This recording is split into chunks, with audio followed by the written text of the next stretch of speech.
For section 7.1, we're going to be looking at rational expressions. Rational, I've underlined the word ratio, and ratio we generally say is like like we relate to things. We say, if I said the ratio of males to females in this classroom, it might be, 15 to 20. Well, we could turn that into a fraction. We could put that as 15 over 20. So a ratio or a rational expression is anything that can be a fraction. So this chapter is going to be on fractions. So enjoy, those of you who love fractions. Those of you who don't, you get a chapter to kind of work through them. One big factor here to keep in mind when I'm dealing with fractions, we have our P over Q. They do that as product over quotient. I'm not really worried about that if you think of it as numerator over denominator, either way. But the idea with that fraction is that line means division. And why is that important? There we go. Why is that important? Because we cannot divide by 0. So no matter what we do with our rational expressions, rational equations, anything that's dealing with a fraction, that denominator, that q, cannot equal 0. Okay? So let's go ahead and start, first of all, by simplifying and evaluating. Okay? So here I have 2z plus 7, z squared minus 36. Okay? We're going to evaluate this if z equals -1. I don't know why I have this on a side note, but looks like anything divided by itself would equal a 1. So that's something to kind of keep in mind. Okay, so I'm going to start by plugging in this -1. If I do 2 times z plus 7 over z squared, well, that's -1 squared, minus 36. Okay? And then we start to simplify this and go, okay, well that's the same thing as -2 plus 7 over that squared, a negative squared makes that positive 1, minus 36. Thinking ahead there, sorry. That gives us 5 over, looks like -35. And we would simplify that. Generally, we don't leave the negative in the denominator, so we could either bring it to the side or to the top. And 5 over 35, we divide, oh, here's why I put this.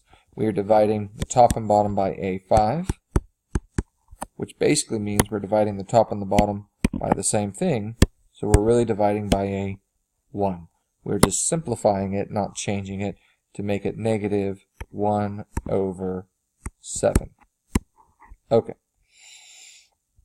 Well, let's evaluate this same thing if z equals 6. Well, now, instead of putting that 1 in place of all the z's, we're going to replace them with a 6. So it's going to become 2 times 6 plus 7 over 6 squared minus 36. Okay. Keep in mind, I am going a little faster than I would if I was lecturing this directly to a class, so if you need me to slow down, pause it. If something doesn't make sense, you need me to repeat it, rewind it. There's a lot of options here. If you need help, come get it. Okay? So let's see. 2 times 6 would be 12 plus 7 over 36 minus 36. So we end up with 19 over 0.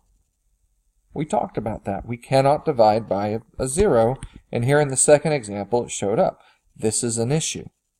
Okay? So what do we put for this if this occurs? Some people will say no solution. That's technically not right. What we would put on this is we would put that this is an undefined thing in mathematics. Why undefined? Some people are like, why do we put undefined? Why don't we just say there's no solution? This didn't work. Well, there's a reason, and it has to do with kind of the division rules. So I'm going to take a second and kind of go back to, well, 3rd and 4th grade math to show you this is something that we do with our kids when we're teaching in division. We go, well, 6 divided by 2. And they're like, well, I think it's 3.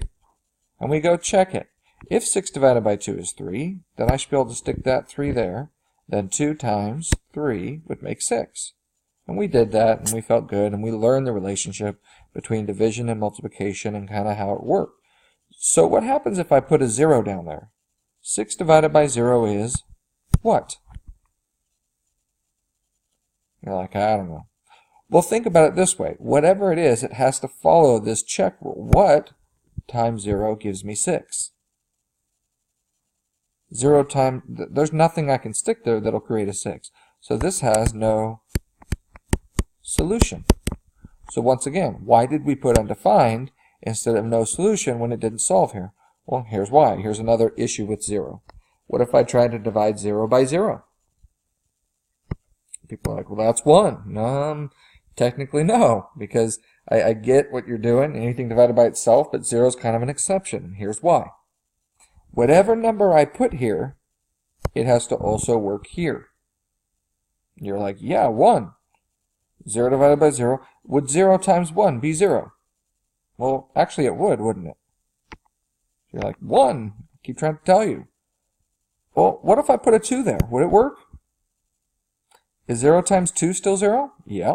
What if I put a 3 here, a 4 here, a 5? See, I'm not restricted to just 1. What number works in here? 0 times what gives me 0? Instead of there being no solution this time, there are infinite solutions. Basically, any number would work in there. And so, depending on the situation, we have no solution. And depending on the situation, any number works. And so, how do we write that in mathematics? We call that undefined. So what you need to remember is don't divide by 0. Why do we call it undefined? Because depending on the situation, we will have no situation or infinite solutions. Okay. So here's the issue. I'm given an equation, and I want to figure out when is it undefined. Well, we already defined undefined. We cannot divide by a 0. That quotient cannot be 0. Am I worried about this x plus 3? Right? Could x be a negative 3? Well, what that would do is negative 3 plus 3 would give me 0 over 9 plus 30 plus 9, 0 divided by 48. Is that an issue? Can I have nothing? Yeah. This would just be 0. See, 3 works. That's not the issue. The issue is not the numerator. The issue is not the product on the top. The issue is this quotient. So what do? We take that quotient, whatever it is, and we say it cannot equal 0. So what would put a 0 in here? We don't have to sit there and guess and throw numbers at this. We've solved these before. Welcome back to Chapter 6. I told you this wouldn't go away. How do we solve this basically quadratic equation here when it's set equal to 0? Well, we check and see if it factors. So this, not very difficult factoring. Like I said, most of the hardest factoring you're going to have in this course we left in Chapter 6. Okay, so you've been introduced to it. They're going to kind of bring up factoring as it shows up in the later courses, later chapters, but they keep it pretty simple. So first, what multiplies to make x squared is x and x. Second, I need a product of 9 that makes a 10. How about 9 and 1? And to make a negative 10, they'd have to both be negative. And it still multiplies to make the positive. So check it out. Okay. But we say this cannot equal 0. So in the past, what we did is we took each of these group and set them equal to 0. Technically, this time, neither of these can equal 0. So I'm going to set them not equal to 0. And when I add 9, x cannot be 9. And when I add 1, x cannot be 1. What's the issue here? If I plug in a 9 or a 1, it will put a 0 in the denominator, which creates an undefined function. Okay, so how do we write the domain or find all the values of x where the expression is undefined? X cannot equal 9 or x cannot equal a 1. And those would be the values of x where the function is undefined. Same on this one, we're going to find the values of y, where it's undefined. What we do, again, the numerator, I'm not worried about. The denominator cannot equal 0. Okay? So here I have that y squared plus 25 cannot equal 0. This is an a squared plus b squared. You should have, once again from the previous chapter, this already written down. This is not factorable. I can try y times y, 5 times 5. How am I going to get a 0 in the middle if these have to be the same sign? They either have to be both positive or both negative. This is not factorable. Doesn't mean it's not solvable. In fact, y squared is all by itself, so I can actually use inverse operations by undoing the addition and get that y squared cannot equal negative 25. And then when I go to square root, the square root of a negative. Now we're going to deal with this in a later chapter, what we will actually define that at, but this is not a real number. So there is no real number that when I square it is going to become negative. So what does that mean on restrictions? Well, y could be anything. Well, not anything. It can't be imaginary numbers. Once again, we'll talk about that later. But what we do is we say y could be all real numbers. That symbol, for those of you who like English, looks a lot like the paragraph symbol, but it's an R. And we use that in mathematics, and that stands for all real numbers. Okay? Y can be anything that's real. When I square it, is not going to make that a 0. Okay?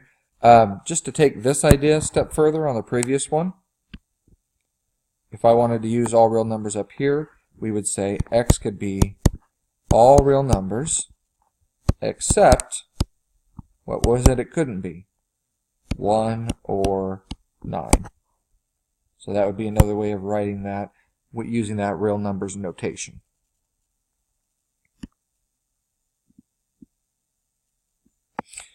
We are going to simplify this, okay? So the idea here is that I'm not plugging in a number, I just want to see if we can clean this up. So here's the idea. If I have x times z and y times z, if I have two factors that are the same, then we can cancel them out, leaving us with just x over y. So I have 8x plus 24 over 10x plus 30. Currently, I don't have any factors. We can cancel any common factors,